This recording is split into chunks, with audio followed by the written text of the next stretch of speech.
Hey guys, Andrew Shrout. I'm here in the sideboard with Zach Turgeon. How's it going, Zach? Good, good.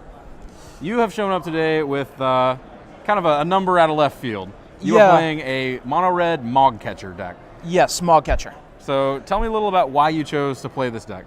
I've been playing this deck for a while. It fits the style of things I like to do. I like prison decks, and you don't get to play them in Standard much. You don't get to play them in Modern much, but in Legacy, it's fair game. Okay, so these are... This deck kind of has the same core as like the old Dragon Stompy decks. And, the kind of the later versions with werewolves and all that. You're Bloodmooning people. Yeah, it's all about Bloodmooning, Trinisphering, Chalice of the Void, that type of stuff. You drop something on turn 1 and stop your opponent from doing their plan. Sure. Okay. And so once you initiate step A, which is shut them down, stop them from doing whatever they're doing.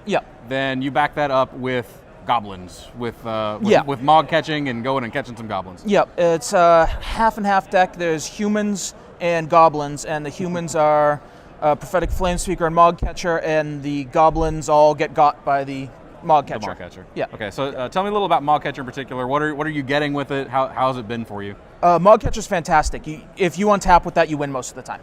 It's, it doesn't look like much on the surface, but when you're going and getting a Goblin and putting it directly into play, I've won tons of games today by going and getting Goblin Settler, blowing up a land, and then next turn going and getting Kikiji and just locking them out of the game. They don't have lands anymore. Okay, yeah, a one of Kikiji and then several cards that are quite abusable with Kikiji. Yeah, Siege Gang Commander and stuff. Siege Gang Commander to make a big pile of Goblins, Murderous Redcap to kill small creatures, a Tuk-Tuk Scrapper. Yeah, got to kill those Batter Skulls, got to kill those Jites. And then Goblin Settler, of course, a card I did not know what that card did 2 weeks ago. Yeah, that seems to be the general consensus, is people are finally realizing they printed Stone Rain on a creature.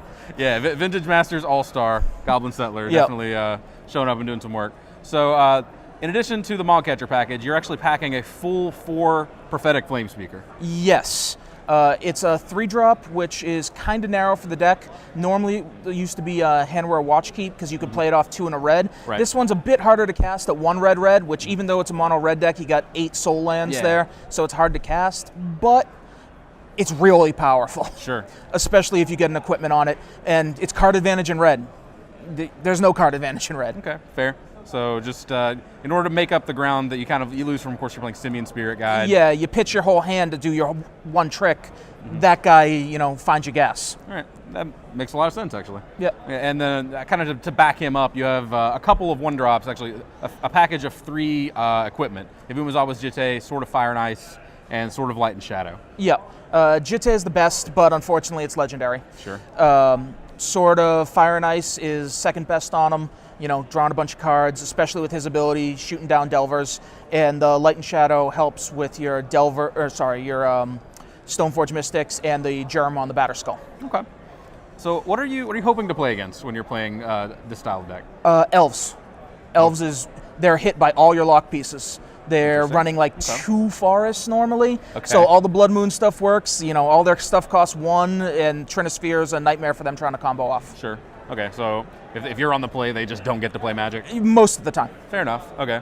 That feels a little kind of specific. Is there... the Delver decks are also pretty good. Basically, decks that are trying to not play fair. If you're not running basic lands, you have a problem. If you're running all 1-drops, you have a problem.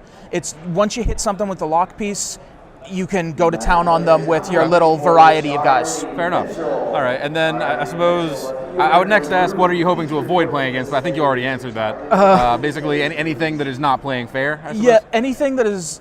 Well, no, I'm good at things not playing fair. I'm bad at things playing fair. Goblins, Death and Taxes, those things, your locks don't do much against them. They're playing a very similar game, except they get to play creatures that aren't Mogcatcher and aren't Tuk-Tuk Scrapper. Okay, fair. So so decks with kind of robust mana bases. Yeah, more varied casting costs. Yeah, more varied casting costs. Okay. Yeah.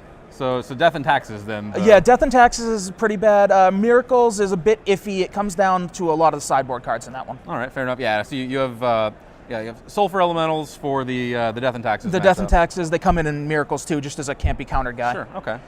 All right. Yeah. So tell me a little about how your tournament has gone so far. I know you're sitting at 6-1. Is that right? We're 5-1. We're 5-1. There we go. 5-1. Okay. Yeah. 5-1. Took a loss to a Bug Delver deck that just countered everything I could do. But other than that, it's been good. Been very good. Cool. All right. Well, I'll be rooting for you. Thanks for sitting down with me, man. Thank you very much. Have a good one. Stick around. We've got plenty more coverage coming of the Legacy Open here in Worcester.